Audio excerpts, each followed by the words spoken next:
Hey, Battalion Nation. We have a live show on location.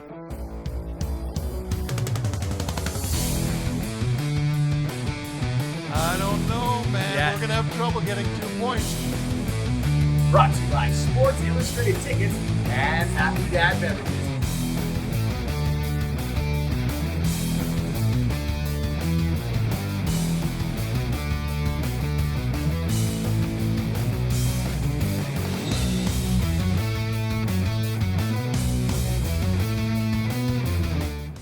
Hey, Battalion Nation, we are live on location at the Clubhouse by Gateway Golf on downtown North Bay for Troops Trio, episode 14. Tonight's guests, Nick Wellenreiter and Adrian Manzo. Now, off to our hosts, we got Bob Coles, Ranjan Rupal, and Matt Sookram.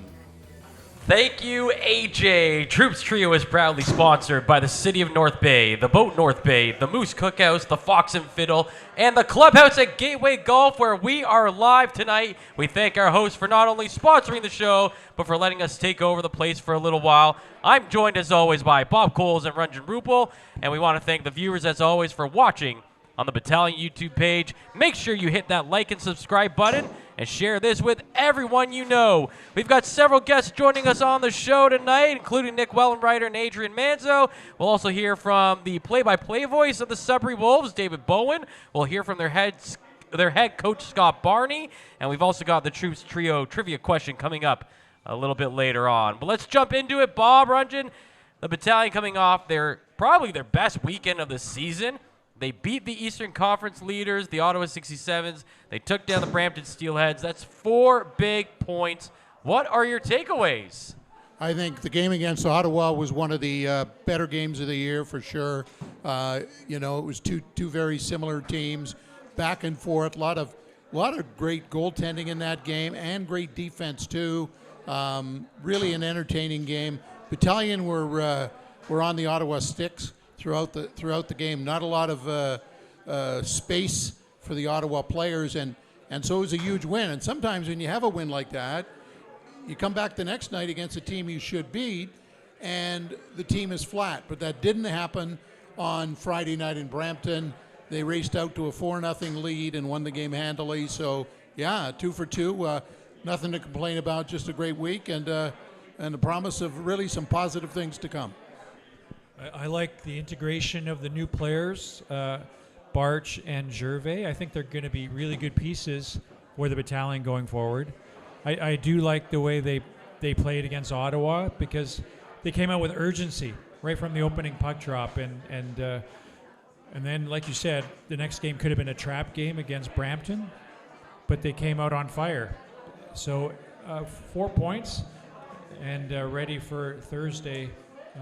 I think that the conference is separating, that the cream is rising to the top, and you can't be giving up any points. Every game is important now. Yeah, you're going to have games. You're going to have the Ottawa games where they're going to be tougher to win, but you've got to take advantage of the schedule. And I think the Battalion did a good job there. Ottawa, a tough team. They got the 2 points, and then they, like we say, against Brampton, got the 2 points they were expected to get. And I think it's similar this week. They got Sudbury at home. They got a road game against Oshawa. And then they got a tough game Sunday against Flint.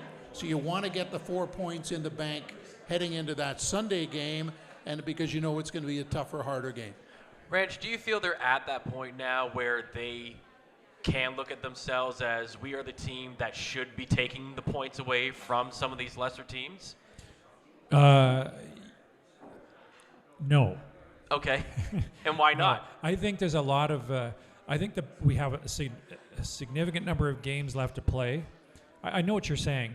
Because you did touch on it last week, saying the Brampton game might be a trap game, but that's a game that they probably should get the 2 points. So, yeah. Do you think like they look at the schedule now and say, okay, circle this, we need those 2 points out of this one? I think we can do that. But I think it's dangerous for the players to circle games and think 2 points, okay, this, and predict that way. Because Sudbury, for example, they've traded away their 3 best players, Ferrand, Villeneuve, and Walton. And so that could be a trap game too, except there's a lot of fight in that dog still with Coughlin and Henderson and some pretty good goaltending, some new players like Nemec coming back from the World Juniors. That's and a lot of pride.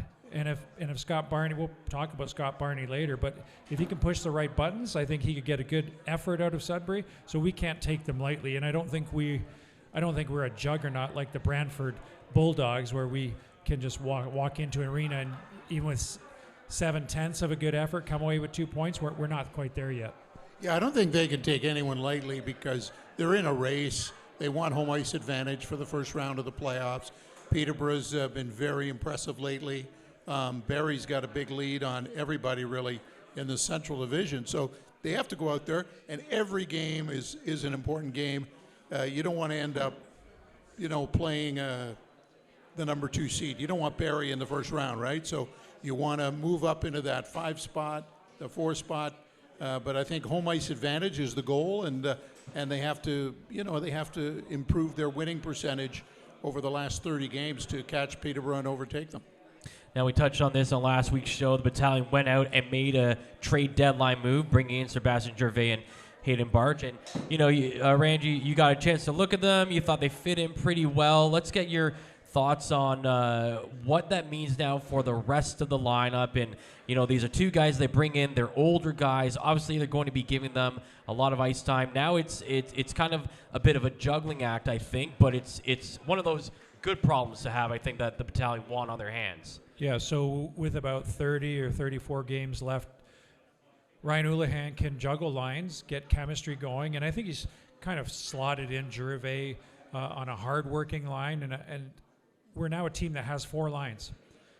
Whether the 4 lines are producing offensively is a slightly different question. We hope to see that come together as the season nears the playoffs. But I think that you have 4 solid lines, and Houlihan can roll them, and they're all hard-working players. And I think that's going to be contagious. When you see the work ethic of a guy like Gervais and a guy like Petrie out there, you're going to see just the level of compete, that friendly competition between the lines and between players to match the effort of leaders like that. And Procession, he's leading in that way as well. We got to get into playoff mode and looking forward to the next 2 months of regular season action as we round out into a team that no one would want to play in the playoffs. I think it's all about the level, the intensity really goes up. Once you get past the deadline, everybody knows what they have, and so you have the intensity, and that's why they went out and got Barch and Gervais. Just a little more intensity, a little more experience, especially Gervais, part of that Memorial Cup winning team, and of course, Barch just gives more experience on the back end, plays a hard game. Gervais the same way up front, and really through his experience, he can really support the other veterans as well in terms of what to expect, because games are tougher to win, there's no doubt about it. More physicality, we're going to see that, and so it's just tougher to get points as you get down into the rest of the regular season and closer to the playoffs. So yeah, I think those 2 guys have had a good start. They can't complain about the record. They're 2-0 with them. So I think it just gives them more depth and more options for the coaching staff on how to use them. Now, the NHL Central Scouting midterm draft rankings have been released. 5 Troops players made the list. You got Ryder Cowley coming in at 22nd. Parker Vaughan is 141st. Alexander Karmanov is 194th. Ryder Carey is 212th, and Arseny Pronin is 214th. Any surprises out of that list? Any disappointments? What do you make out of those rankings? Well, I think it's a credit to the Battalion scouting staff to put together this team to have 5 players. That's a big number when you look at these midterm rankings. Cowley being at 22, we haven't had a chance to see him a lot, but we've seen glimpses of a player who could really be a pro player at the NHL level. Looking forward to seeing what he can do the rest of this season and into the playoffs. Wish we could have seen more of him, but he had that injury. Going down the list here, I guess Karmanov is a bit of a surprise since he's only played like 10 OHL games, but obviously is a big player, shows some good footwork, is really a good athlete. actually, and so there's some building blocks for an NHL team to take a long, hard look at. So, but I don't remember a year where we had so many players on the midterm rankings, and so it's pretty exciting. It's great for the organization that you got 5 players that the scouts are looking at early in their careers. The other point is, player to watch means, they're observing them, they're watching them, they're not sure yet about these players, and so they want to see more of them. And I think we're already seeing Ryder Calley's game expanding. It's the Ryder Calley of October is not the Ryder Calley we saw last Thursday night, right? So he's expanding his game more physically. We're seeing that. And is he consistent in that area? Because there's no doubt about his skills. He's shown his offensive skills, his flair to lead a line, and now maybe more physical, maybe more net presence, that type of thing. So yeah, I mean it's great for the organization. You got 5 players to watch, and we'll see where these rankings go. As Adam Dennis likes to say, it's a watch list. So let's not overrate it, let's not underrate it, but it's interesting discussion at this point. It sure is. We're going to take a quick break. We want to thank Sports Illustrated Tickets and Happy Dad Beverages for bringing you this show, as well as our community sponsors, the City of North Bay, the Boat North Bay, the Fox and Fiddle, the Moose Cookhouse, and the Clubhouse at Gateway Golf, where we are live tonight. Make sure you check out the Battalion social media channels to find out all the latest with Troops Trio, and don't forget you can send your comments and questions to us at troopstrio@battalionhockey.com. We'll take a quick break. When we return, Nick Wellenreiter and Adrian Manzo join the show. This is Troops Trio, the official podcast of the North Bay Battalion. What makes Cogeco so different? 11,000 kilometers of fiber optic cable. Lip stitch is so easy. Just loop it around. And we're right around the corner for you. So I get to talk to someone who gets me. And we're talking 100% local support on a world-class network. That's how we roll.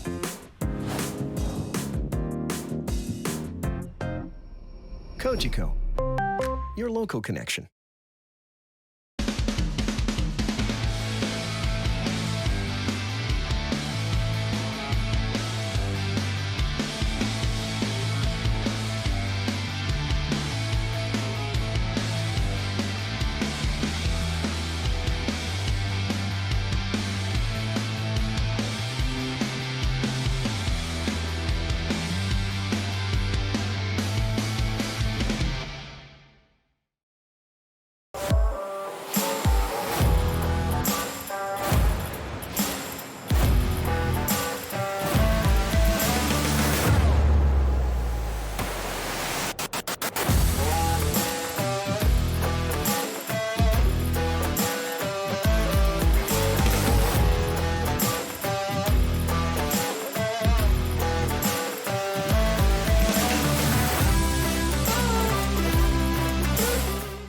Welcome back. We want to thank Sports Illustrated Tickets and Happy Dad Beverages for bringing you this show, as well as our community sponsors, the City of North Bay, the Boat North Bay, the Fox and Fiddle, the Moose Cookhouse, and the Clubhouse at Gateway Golf. We're now joined by Nick Wellenreiter and Adrian Manzo. Guys, thanks so much for being here.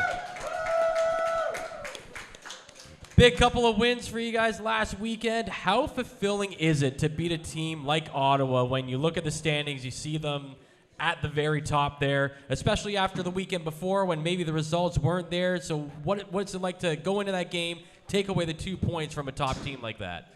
We played a really good game against Ottawa, and we did everything we needed to do. They're number 1 ranked in the OHL Power Rankings last week, and we just did everything we needed to do properly, and we just handed it to them. And then we carried that into Friday against Brampton, and I want to say we had a very successful weekend, and we're going to carry that momentum going forward. Yeah, head coach Ryan Olahan talked about it being, those are the kinds of games where the coaching staff just feels like you guys did everything they were asking him to do. He said sometimes those games aren't the most fun for the fans to watch because it's not typically high scoring, but you guys did everything you were supposed to do and got the 2 points. Is that what the message was in the locker room for you, or? Yeah, for sure. I mean, felt really good within the group to get that win and to build that confidence in the room that we can compete with anyone in the league. So, yeah, it was a great win for the team, and yeah, we're just looking to keep it rolling into the next weekend. Well, Adrian, I got to ask you.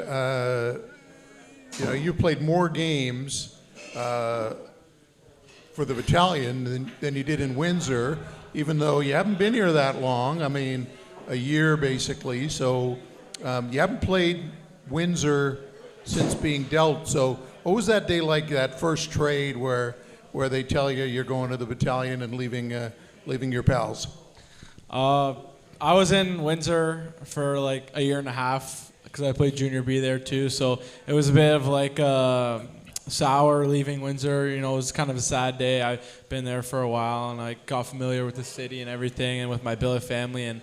But when I came to North Bay here, I got really familiar with my new billet family real quick, and they were really welcoming. And I was excited to come here because I knew I was going to play a lot more than I did in Windsor. And yeah, I'm excited to play Windsor coming forward. It'll be a fun game to see all those guys again and everything. But yeah, it's way better here in the North Bay. So yeah, it'll be interesting because Wyatt Kennedy hasn't played in North Bay since he was traded either. So I'm sure both of you will get a little video presentation at the respective arenas.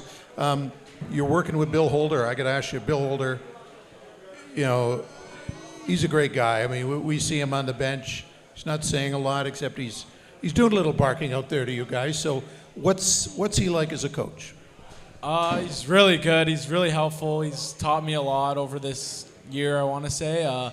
He's grown my game a lot, and he's always there when you need to talk to him. He's good with feedback and everything, does good video for us, and you want to play for him, you want to block shots for him. Not much else to say. He's a really good coach. Nick, we heard Adrian's origin story coming up through the junior B and the Windsor side, but your origin story is pretty interesting. The rules changed, and all of a sudden we're getting this guy from British Columbia Hockey League, the BCHL. You were a player for the Grizzlies, right? No, in the BCHL. Yeah. Couple teams, but my last one before I came here was the Coquitlam Express. Okay, cool. So you're playing in the BCHL. Take us through what it was like that season, where you got a sense that the rules were going to change, NCAA rules were going to change, and was that the big reason that you came to the OHL? And I imagine you had your choice of where you wanted to go, or how did it work out? Yeah, so going into that year, I really wasn't focused on the OHL at all. I was just going into the season looking to have a good year and looking to try to go into school. And then obviously things happened pretty fast. And then in November, the rules changed. And at the time, I was having a pretty decent year. So I started to explore options in the OHL and was lucky enough to get a call from Adam and got the opportunity here and couldn't be happier with it. I was just going to ask, I was checking your CV. You played in Salmon Arm, you played in Coquitlam, and now you're playing on the top line on an OHL team. What helped you playing in the BC League that enabled you to get more attention back in the OHL? Yeah, well, I definitely got a lot of experience out there with playing on three different teams and experiencing a lot of different cool places to live. So I think just learning from a lot of different people out there, and yeah, that's helped me a lot so far. And this year, you're on the top line. You've been playing with Captain Ethan and Parker Vaughn lately. So, and I was saying here at the table earlier, you seem to really complement each other, you and Ethan. Well, you're becoming a little more physical the last few games, and Ethan's showing what a great goal scorer he is the last few games. So, talk about that relationship you have with him on the big line. Yeah, I mean, they're both awesome players. So really fun to play with, and yeah, I think we all build off each other well out there and help each other succeed. So it's a fun line to play on right now, and we're looking to keep rolling going into this next weekend. Now, Nick, when we were talking about, well, just one sec. We were talking about Ottawa and how we got a good start. But your line started that game. How important is it for your line when you're starting the game to set a tone? Because I really feel like the best part of that Ottawa game was the way we started, and we proved to them that we're going to take it to them. We're not going to wait for the best team in the Eastern Conference to take it to us. How important is it for your line with Procession at captain to set a tone in your first 30-second shift? Yeah, for sure. I mean, first shift of the game, you always want to set an example for the other lines to follow, and I think we did a good job of that. And I think every game, whoever's starting, you're looking to set the tone early and kind of stick to the system, get it deep, and build momentum for the team early. So, yeah. Is that something that you talk about if you know you're going to be starting, how you're going to get the start and get a good one? Yeah, for sure. It's definitely something the coaches bring up in the room before the game, and like us as a line, we'll talk about getting off to a good start and setting the tone. When we had Jack Listen on the podcast, and if you go back in the archives, you can listen to that one on Spotify right now. It's also right there on the Battalion YouTube channel. But we had Jack Listen on, and he also played out in BC, but he says he played with you before you guys both went out to BC. What was the relationship that you guys had there before now coming back to the Battalion? Or you guys played against each other? So we went to school together in grade 8 at Everest Academy. So I got to know him pretty well there, and then throughout the last 5 years, kind of, I've known him pretty well. Shoot on him in the summer, hang out with him. So we had a good relationship before he came to North Bay.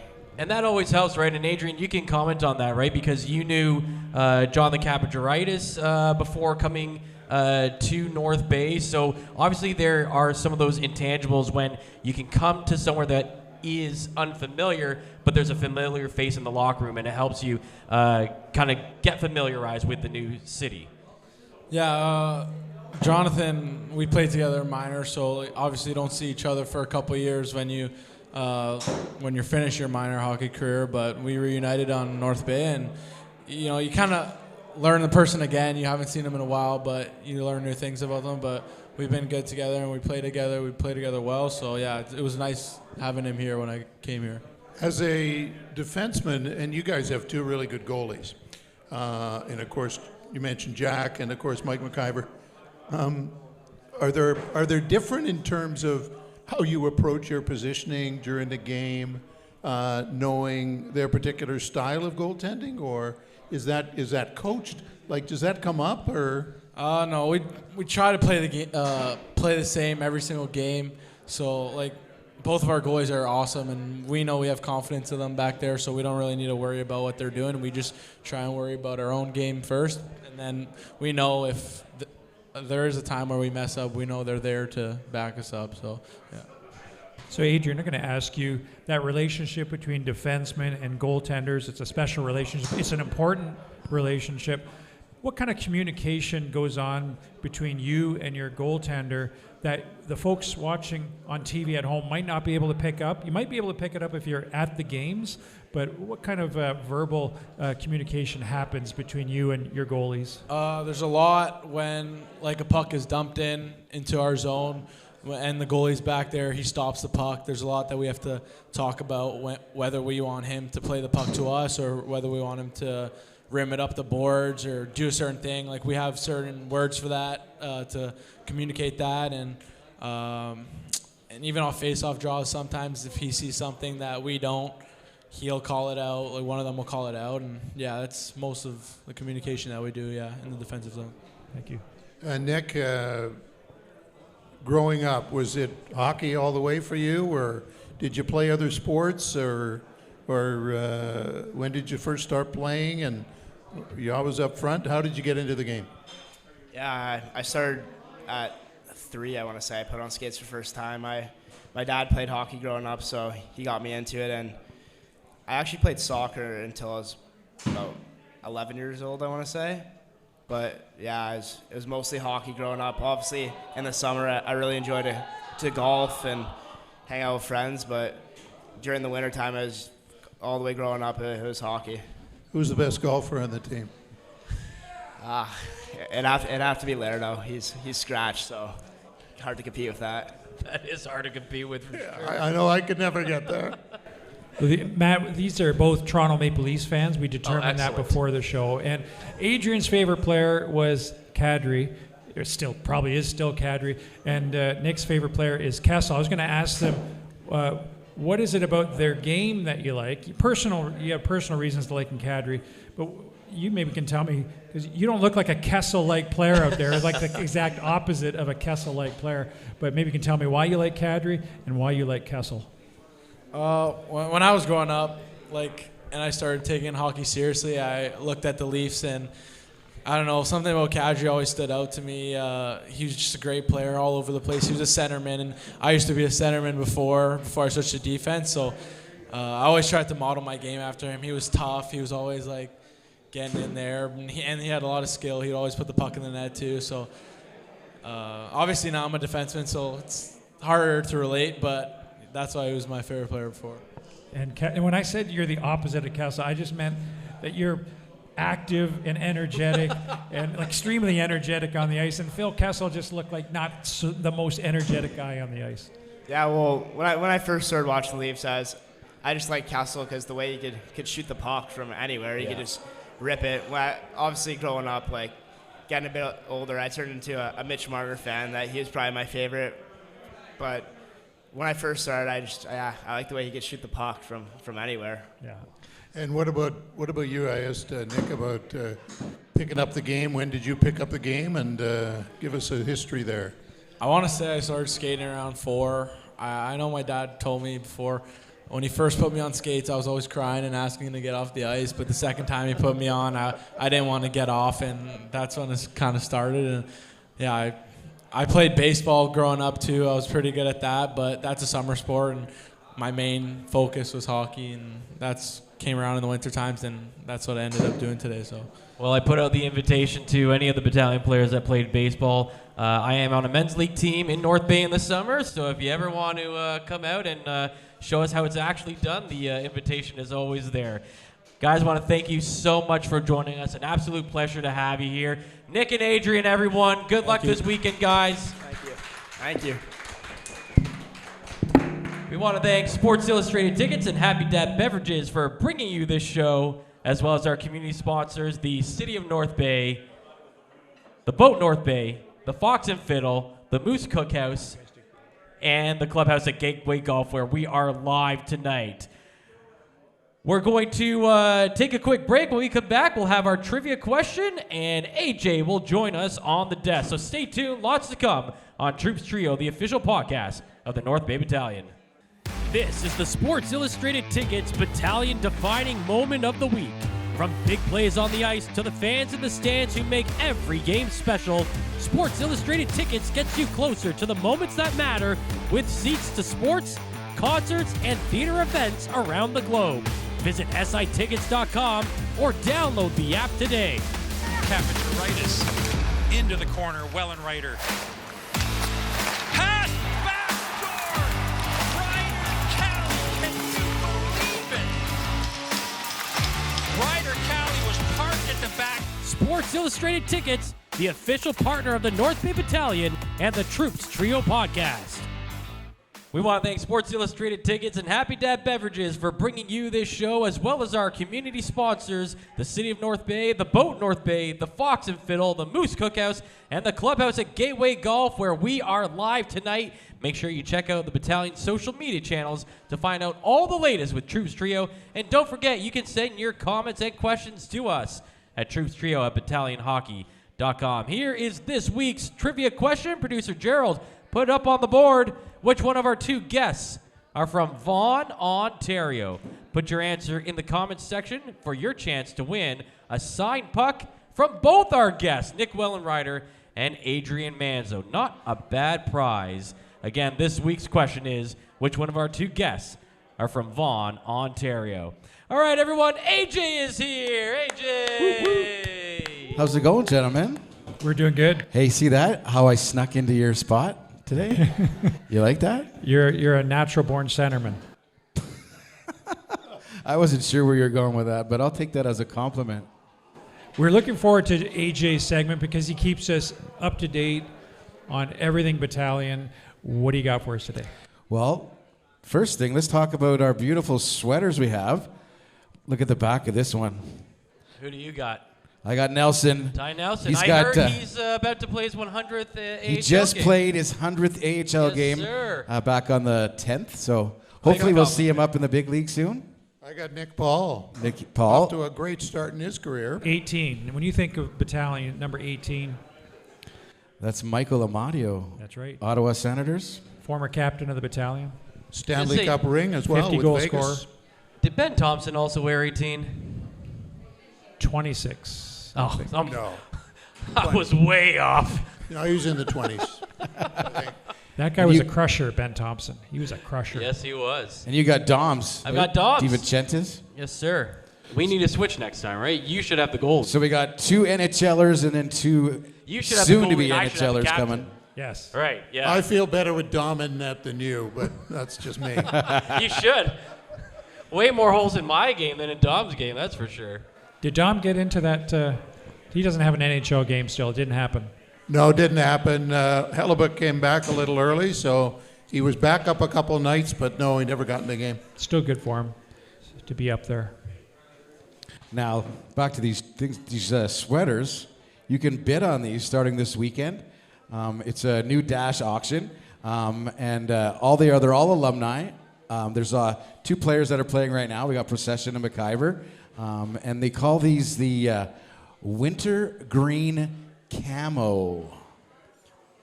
Nice. Brings out your eyes, Bob. So I like the you need to color. bid on one of these, and I think they're starting pretty good, like $99. So Saturday, then at the game, and then on Monday morning, we find out who wins. So you got guys that are wearing them currently, and then you also have alumni ones?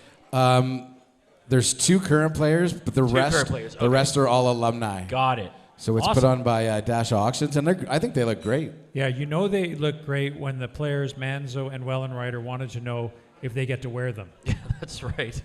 Unfortunately, there is no Wellenreiter or Manzo. Odin had to break the news that these are not going to be game worn at any point, that these are just for the fans. Maybe they should be, though. Like, this is a really, really nice design. So, well, I know that if you can't get one this weekend, they're going to be auctioning some off in March. So always check out on our Facebook page, battalionhockey.com, because there's always stuff Dash does. It's always just one-offs every once in a while. So if you're into memorabilia, go check out our Dash auction page. Awesome. You got a fan question for us this week? Fan question. Yes, we have a question for you guys. So recently, the Memorial Cup was handed out to Guelph, right? I know that another team isn't too happy about it. But the question is, what is the chances of North Bay ever winning a bid for the Memorial Cup? I'll answer. I think North Bay would have a role in hosting a Memorial Cup. But I think maybe a combined bid with Sudbury would be something that could work. I don't know. It's such a big event now that you do have to offer up financial guarantees. And, you have to basically guarantee that every game's going to be sold out. But is 4,000 people still viable, though, realistically? Well, plus there's a big corporate presence you have to have. You got all the visiting media, all the hockey people, like anyone who's anybody in hockey in North America will be here for the Memorial Cup. So do you have the fan base, the corporate base, the price of tickets, all that type of thing? Does it meet your the consumer demand for that? Those are a lot of issues, but I think a combined North Bay Sudbury bid, I could see that happening. You'd have a game in North Bay one night, game in Sudbury the next night. Almost like the World Cup kind of spread it out? Yeah, that type of thing. I think that could work, but I mean, it's a very big event, but they do go to smaller centers. They're not being held in super big cities, so they're in Kelowna, BC. I think Kelowna is the same size as North Bay. I think, a little bit bigger. It could work, but much. Again, there are those issues I mentioned. If it was going to happen, you'd probably have to do some more renovations to Memorial Gardens, and that's not happening. We know how non-sports people get in this city about renovations to sports facilities. So, I think if it was going to happen, it would probably be a joint bid. And Sudbury is getting a new rink, so that could help if the two cities ever could come together and make that happen. So you said a chance. You said a chance. I say there's no chance. I love it. I say there's no chance because you have to have. If Sudbury builds a new arena, there's a candidate right there. I think the Sioux Greyhounds, that's a candidate right there. North Bay, unfortunately, our rink is 4,200. Maybe you could squeeze another few hundred in there, but I think it's not made for national television, and it's just too small. And there's other rinks. Well, I know that we don't. I can tell you this: we don't have the proper lighting. So when we have big events, they need to, like for curling, for example, they need to bring in lots of lighting for Sportsnet, and they're still the lumens are still below what they should be, but it is what it is. So there have been some good, some of the curling events were well attended. They did the World Women's Curling here, but it comes down to the guarantees, the financial guarantees you have to put up to host this event. And if you believe you can sell it out and you put up those financial guarantees, it's possible. But do you think we even have enough hotel rooms, though? Like, I've seen when they have NASA come in a few years ago, they didn't have enough hotel rooms for people. I know. There's no doubt if we had the tournament, it would sell out. That's not the question. 100%. But there's other cities building new rinks, like Brantford building new rinks. They'll get a Memorial Cup before we do. Yep. Right? And Sudbury, also, obviously, you said. That's Sudbury, 2 teams. Peterborough is trying to figure out how they're going to build a new rink because they need one. So it's just tough. It might not be in our lifetime. Let's put it that way. And in Ontario, it's once every 3 years. So yeah, you're kind of like, we could be 50 years from now, we might be in line already. We're lined up. But you never know, right? I mean, 2096. We're there. Like we're buying the shirts tonight. Like you said, AJ, look where the Memorial Cup's going to be next year. I mean, Kitchener, if I was a hockey fan and I had to choose, I'd rather go see a Memorial Cup game in Kitchener. And that's what Kitchener people thought, I'm sure. But Guelph got it because of their sales package, I assume. And they have a nice rink, and the money talks. Sleeman Center is a good arena, as you guys know. That's a real deal. Producer Gerald also wants us to know that there is a price tag that comes with the team having to host. Exactly. The yes, Cup they as do well, have to pay right? for it. So Yeah, you do have to pay for it. Yeah, you do have to pay for it. So thanks for that, Producer Gerald. Appreciate it. But there's other. Apparently, it's not a small fee. There's lots of other things that we. I'm glad that you're checking your phone instead of listening to us chat. I really appreciate that. I listen. I got a few things going on this weekend. My sister's getting married. I'm emceeing, so I've got to make sure everything's cool. I'm always multitasking, right? I know you're like double screen. Double screens, phones. I do it all, man. Can I just say, before we leave that last topic, there are other things, exciting things that North Bay can host, such as the priority selection, which is going to be in Kingston this summer. But North Bay would be great for a priority selection where all the families come in. There'll be some media presence, enhanced media presence. So that would be an event. Also, I'd like to get the Can USA game back here. We did a good job last time. There's other events that North Bay can do, not necessarily a Memorial Cup, that would be good showcases for our city. Well, we did that Russia series a few years ago. That was great. Yeah, absolutely. So we've had opportunities, and they've given us stuff. So I think we might be maxed out, though, for people. Probably. But thanks for the question. All right, that was Sylvia, by the way. Thanks, Sylvia from Sylvie. Astorville had that. Hey, we got some hockey games this week. Thursday, Sudbury Wolves are in town. It's FCR Business Advisory Night, and Sarge has a lot of prizes this Thursday night. So make sure the fans get your tickets. Good chance of winning a great prize. Then again, we're on the road on Friday, and then on Sunday, Flint Firebirds are here. Fan favorite Iggy Pazzi's back. I'm sure he's gonna be excited for that. The first 1,000 fans will get a toque because it is Bell Let's Talk Day. So yeah. Oh, Battalion Kids Club too. They got their meet and greet skate post game. So for all the kids that are registered, they're going to be able to go on the ice with Sarge, with some of the players. If your kids aren't registered, you can go on battalionhockey.com and get it done that way. And it's cheap. I think it's about $15 to join. And think of that, for $15 you get all these events. Even just alone, be able to go for a skate to me is worth the $15. So. I agree. This event would be worth the price of admission for joining the kids club. Exactly. And one more thing we need to talk about before we go. I know that you guys hadn't mentioned it yet, but Ryder Cali, he is going to Peterborough tomorrow for the 2026 Connor McDavid prospect game. So that will be interesting to see. Yeah, that's always fun to watch. Last year we watched Liam Amadovsky scored a goal, had a good game. And so I think we can expect some fun things from that top prospects game. But what channel is it on? I believe it's on your channel, your TV. Yeah, it's on your channel. When I was on Coach Go today, Clark actually mentioned to me. I didn't know if I thought it was maybe on Flow, but he said that they were airing the game.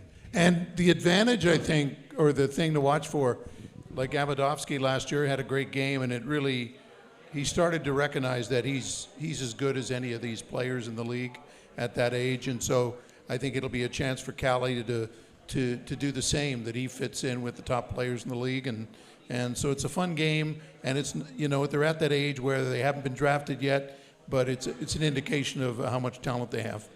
And we're actually we're going to have next Tuesday, when we're at the Fox and the Fiddle, Ryder Cali is going to be our guest. We're actually going to have both riders on, so that won't be confusing for us at all. That's next Tuesday. We'll be at the Fox and the Fiddle. That's all I got, gentlemen. Okay. That's all I got.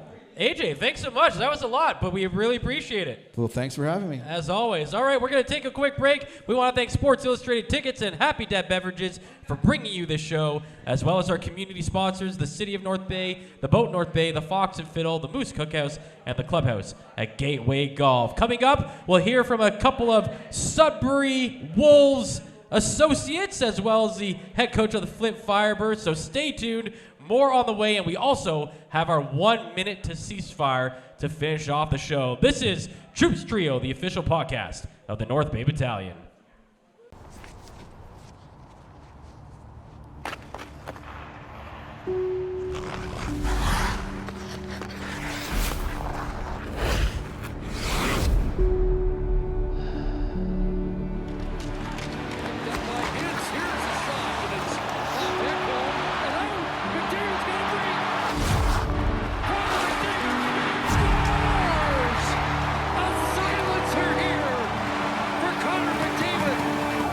Across the nation, the Canadian Hockey League is known for investing in moments like this. But did you know we're also investing in this? And this. While you're probably used to seeing us here, we're also here and here. Through the CHL Scholarship Program, clubs award nearly $10 million each year, helping thousands of former players continue their education. So while you're seeing this, we're also doing this. The CHL, developing tomorrow's leaders.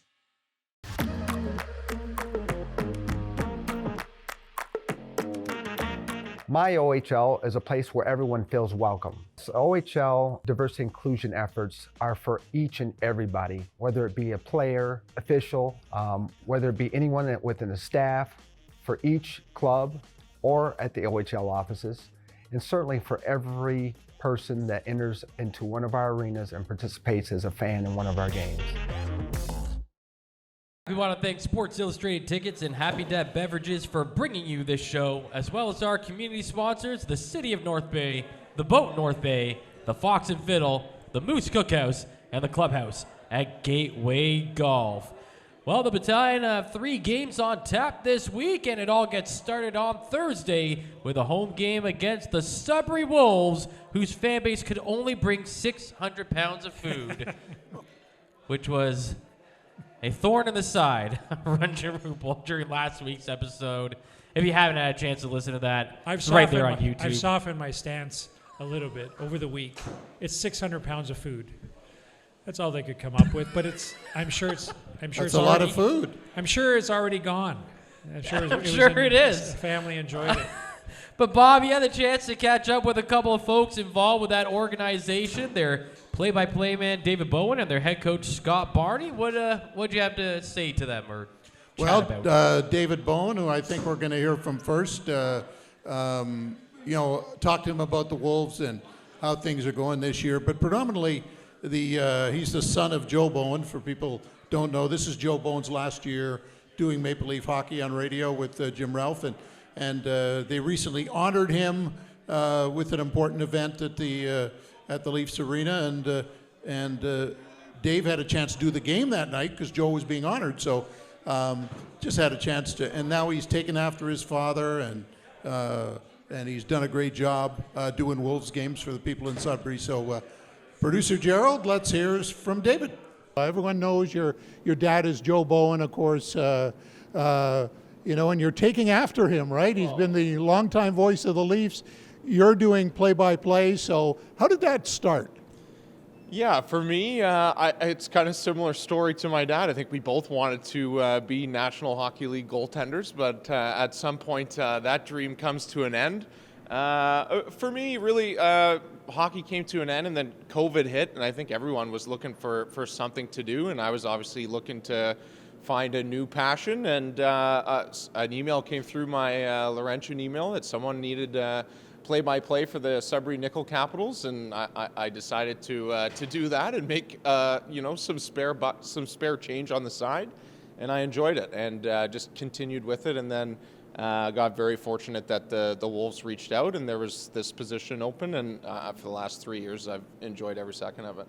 It's an emotional year for the Bowen family, if people don't know. Of course, Joe Bowen, longtime voice of the Leafs, it's his last year.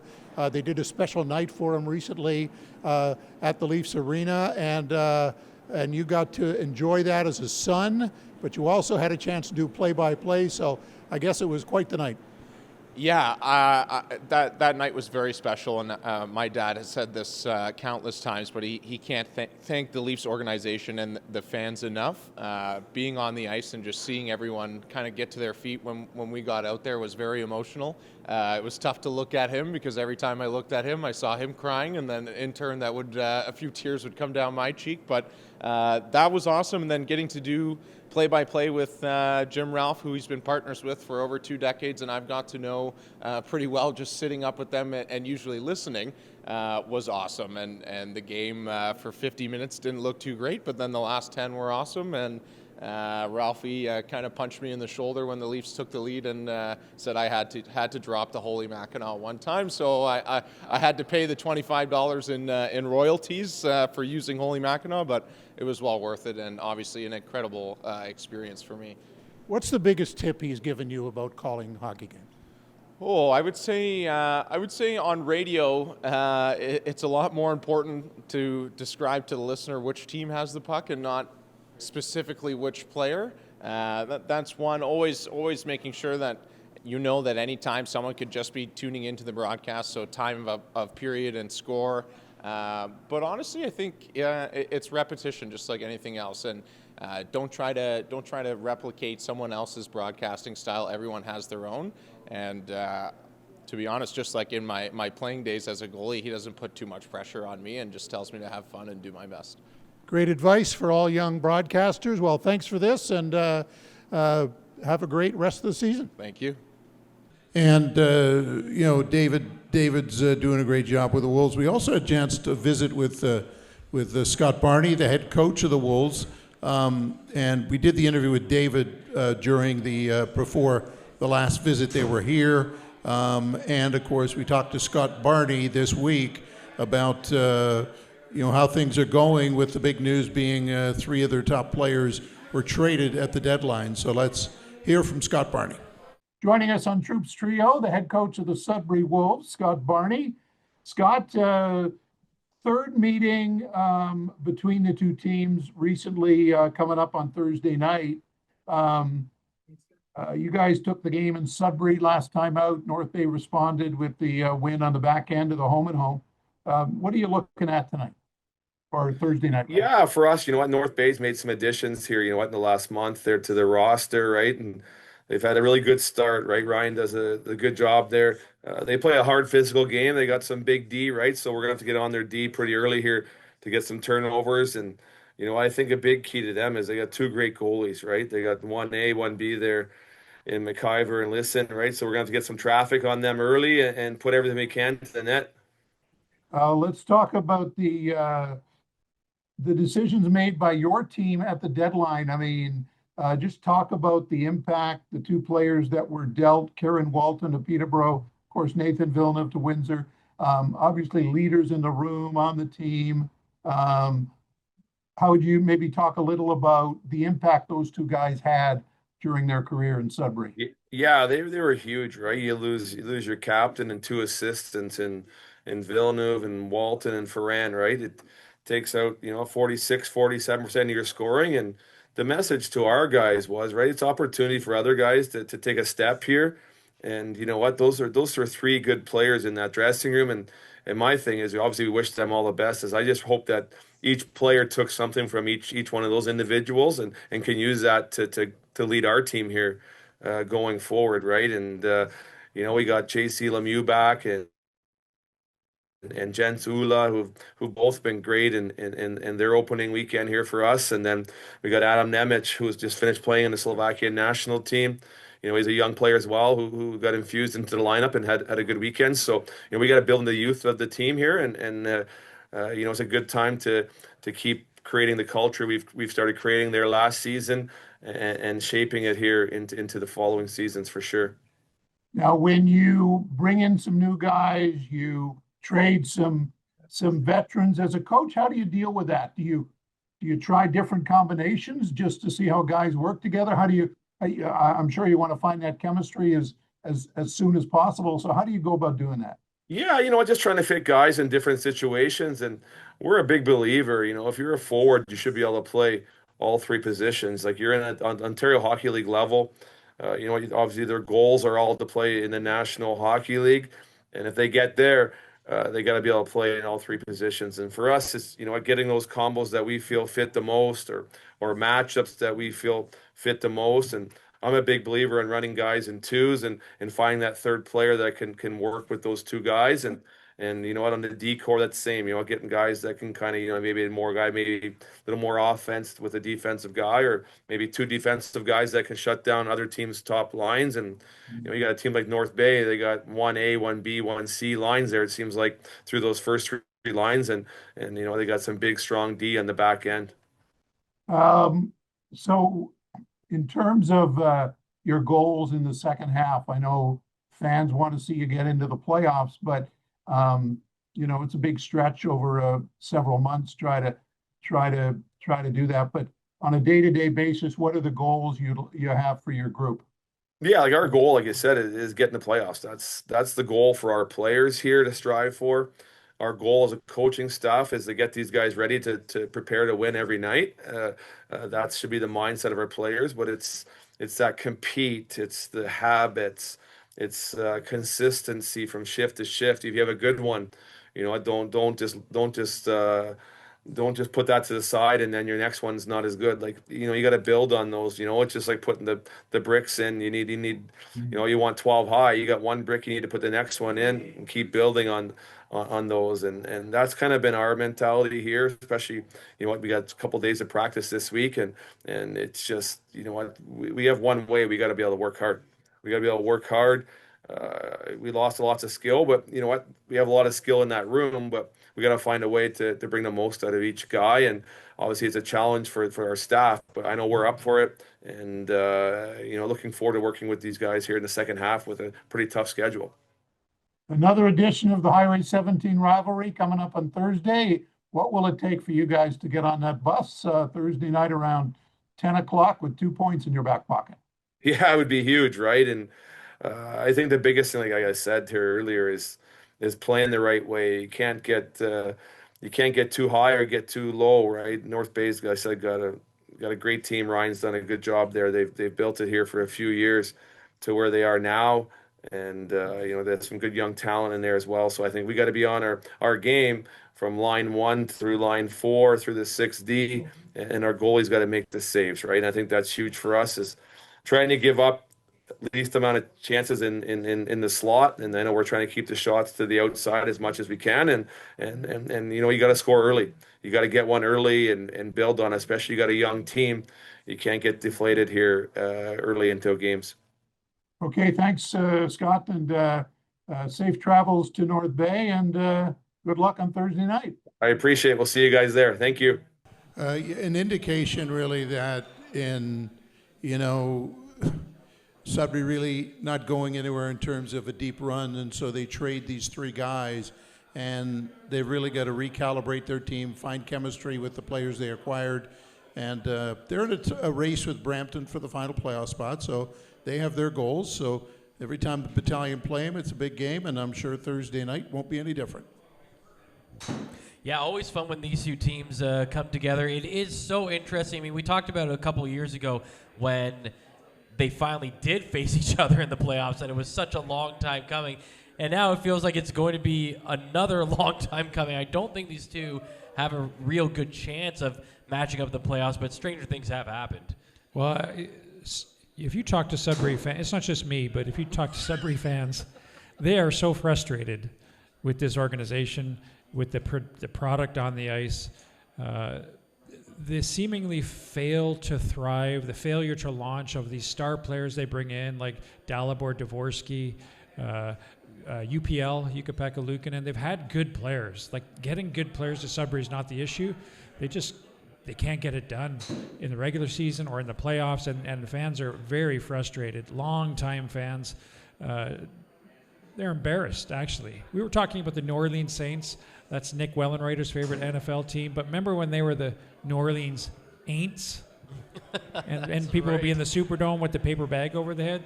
That's kind of where Sudbury is right now. And they just have to do better. And every team around them in the Central Division has had their time to shine, except Sudbury.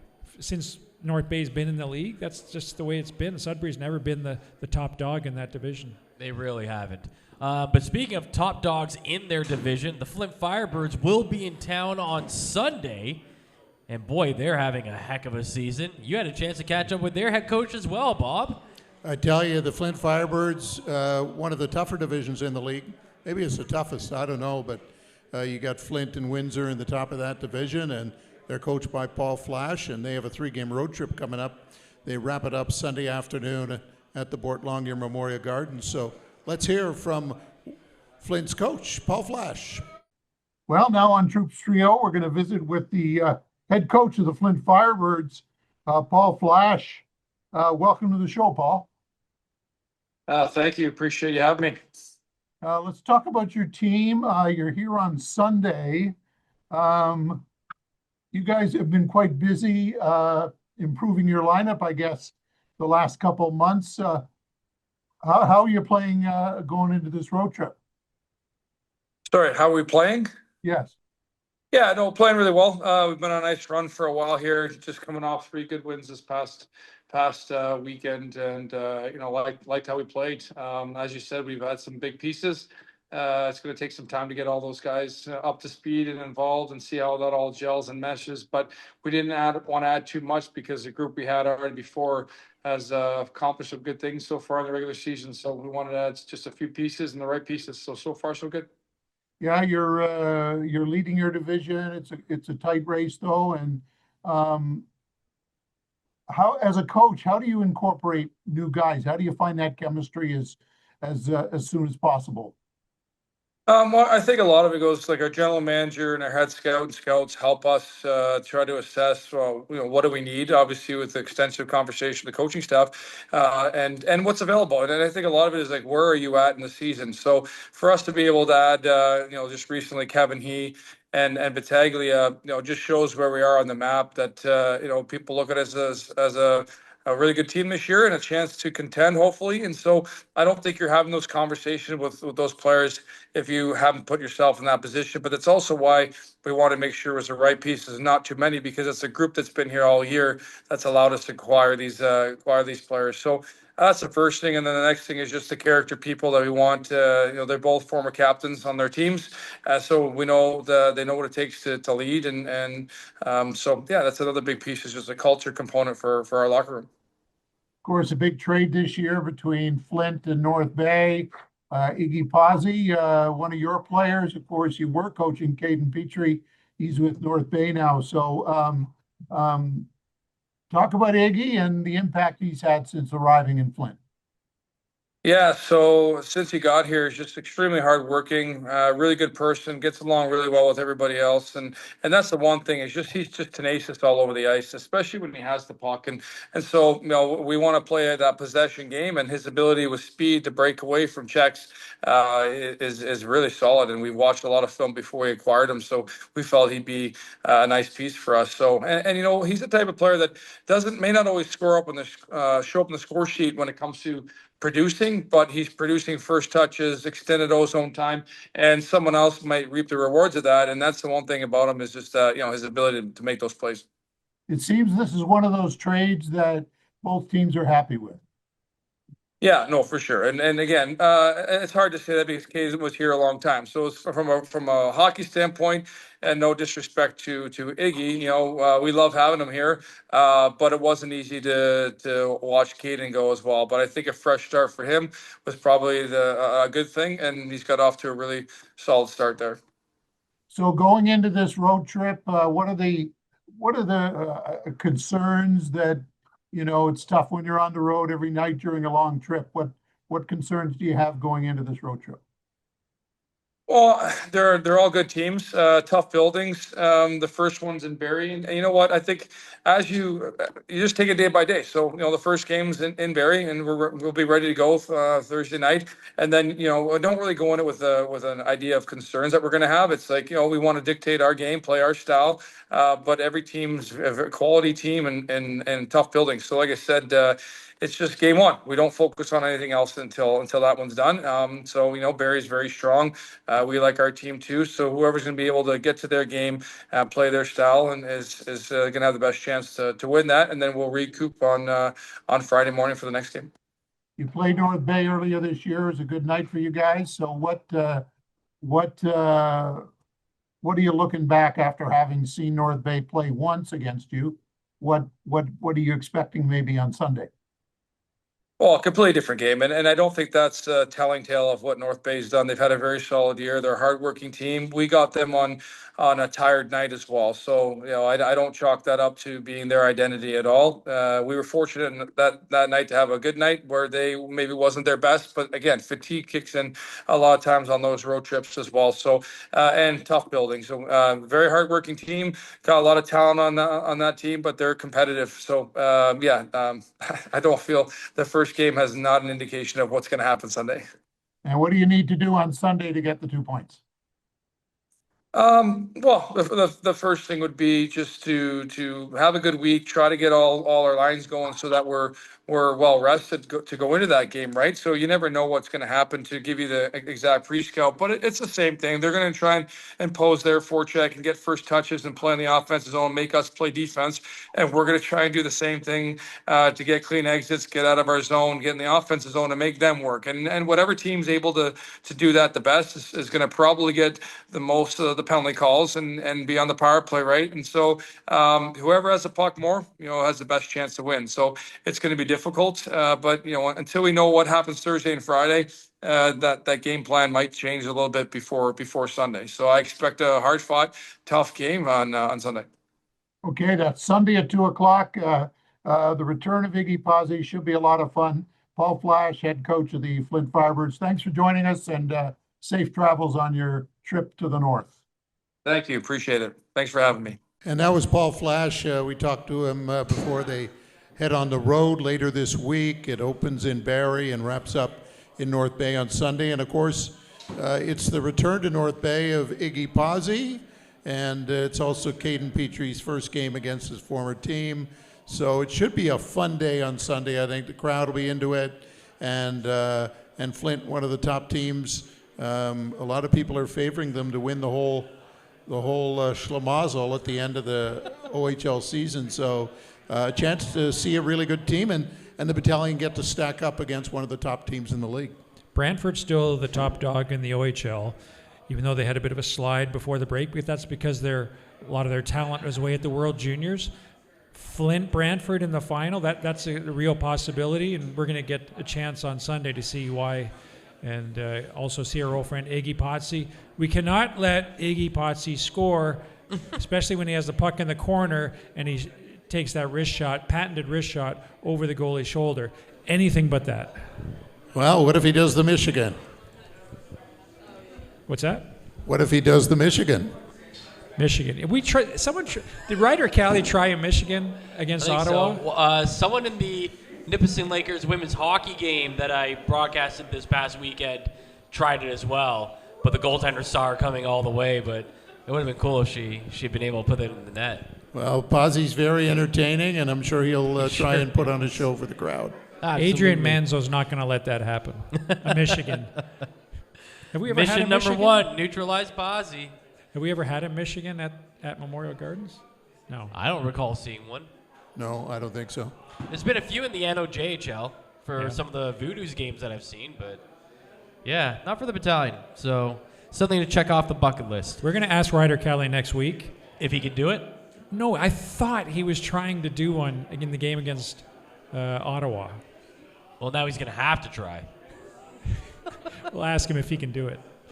All right, before we go, it's time to play 1 minute to ceasefire. Producer Gerald, let's put these topics up on the board. We've got 5 topics, 1 minute for each topic. Topic number 1, trade deadline.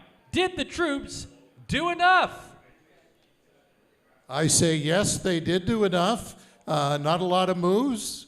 They basically stood pat, bringing a couple of experienced guys, and yeah, good trade. I wanted more. I want more. I wanted a Villeneuve or a Walton. I know that probably wouldn't happen, but I feel like we could use some more scoring punch. Could always use more scoring punch, except it would have cost us players. Yes. It wouldn't have been 10 draft picks like you've seen some deals, maybe, but I wanted more.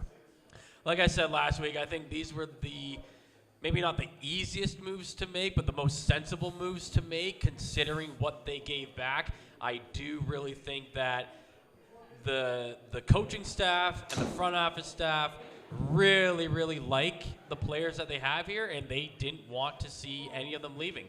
So when you don't want to give up anybody, all you have left is draft picks, and that's essentially what you were going to get for your draft picks, and I think they did well. What was that? Okay. Nice buzzer. Topic number 2. Who is currently the favorite to win it all in the OHL this year?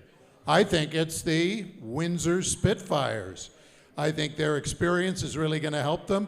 They may have to go through a war to play Flint or Kitchener at the end to get to the final, but once they get there, they'll win the OHL title. You're betting on goaltender Joey Costanzo. Because he will stanzo all playoffs long.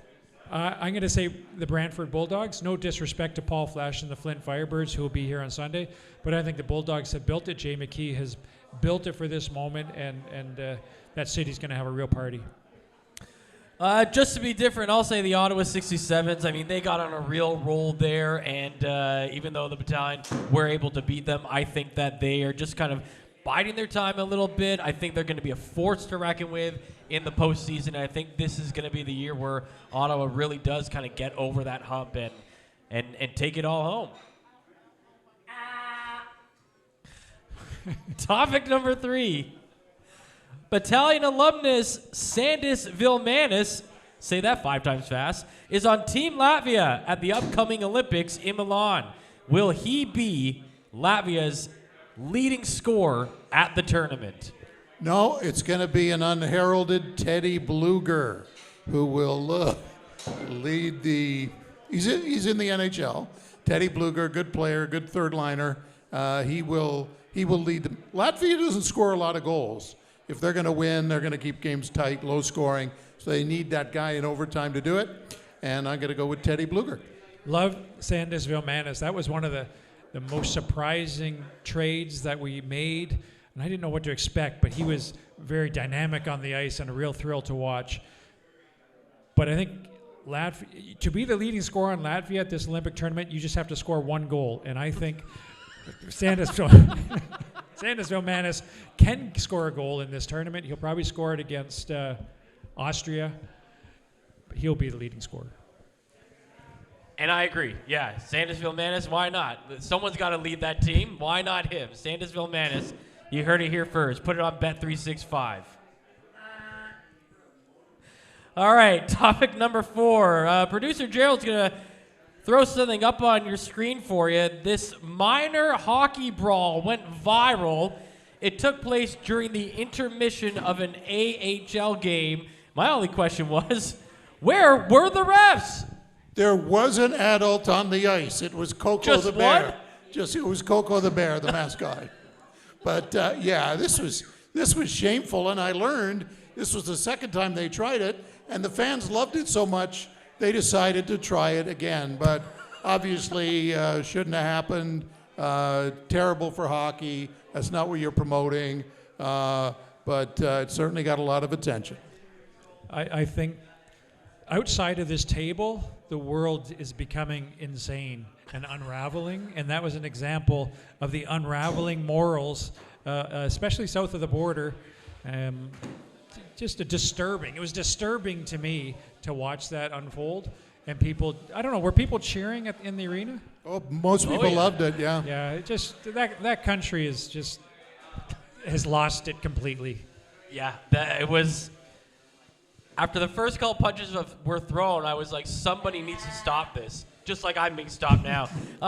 Topic number 5. With the second half officially underway, who do you think will be the Troops' second half standout player? I think it'll be Caden Petrie. I think that's why they got him. His game's going to pick up. He's going to get a lot of big goals, a lot of big plays down the stretch. And I think it'll be Caden Petrie who leads this team in the second half of the year. I think you're going to see Nick Wellenreiter on a 1.5 points per game pace down the stretch. And I'm going to go with Ryder Cali. He's got a lot to play up to now that he's in those so highly ranked in the Central Scouting list. I think he was better than a point per game player before he got hurt, and I think he's going to try to make up for some lost time in the second half. He comes in, as we record this, with 14 points in 19 games, and I feel like he's really, really just getting going now. People said that he might be on like a 30-goal pace at the beginning of the year. He might not hit that, but I think he's going to get close. We need a better sound effect. Yeah. It's got to be someone better than AJ. I thank AJ for trying, though. That was pretty good. That's all that was in the budget.